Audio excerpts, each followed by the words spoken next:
அந்த light கட்டாயி on பண்றதுக்குள்ள திடீர்னு எல்லாரும் ஒருத்தங்க மேல ஒருத்தங்க ஏறி மேலேருந்து இந்த கொட்டகையெல்லாம் சரிஞ்சு நிறைய கல்லெல்லாம் விழுந்ததுன்னு சொல்றாங்க. கொஞ்ச நேரம் லைட் ஆஃப் ஆச்சு. ஆஃப் ஆகி ஆன் பண்றதுக்குள்ள ஒரு கண்மூடி திறக்கிறதுக்குள்ள என்னென்னவோ நடந்துச்சு அப்படின்னு சொல்றாங்க. இது ஒரு விதத்துல பார்த்தாக்க இது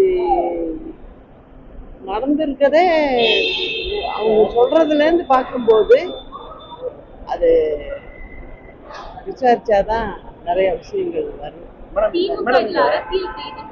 அது மட்டும் இல்ல, இதுல குறிப்பா கவனிக்க வேண்டியது இந்த சம்பவம் வந்து கரூர்ல நடந்தது. அதனால கொஞ்சம் 1.5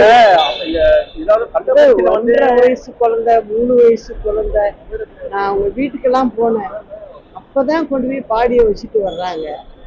ரொம்ப மனசு ரொம்ப கஷ்டமாயிடுச்சு. 40 பேர் இது வரைக்கும் ஆயிடுச்சு.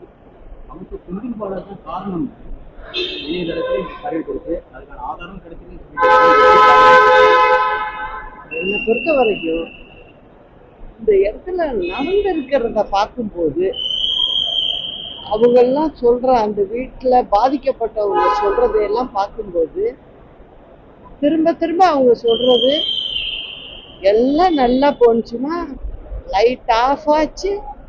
ஆஃப் ஆகி திரும்ப கரண்ட் வர்றதுக்குள்ள எல்லாருமே 30-40 பேர் 50 பேர் ஏறி போறாங்க. ஒருத்தர் நான் பார்த்து பேசுறேன். அவர் ஆட்டோ டிரைவர். அவர் சவாரி எடுத்துக்கிட்டு ஆட்டோ வந்தவர் நிறுத்தி இருந்திருக்காரு ஓரம். அவர் கண்ணு முன்னால 1.5 வயசு குழந்தை அப்படியே மிதிப்படுது. அப்ப அவரு போய் தூக்கிட்டாரு. அவரும் சேர்ந்து இதாயிட்டாரு. அந்த பிள்ளைக்கு வாயில எல்லாம் நுர தள்ளி அங்கே அவர் கையிலேயே இருந்துச்சாங்க அப்படின்னு சொன்னாரு.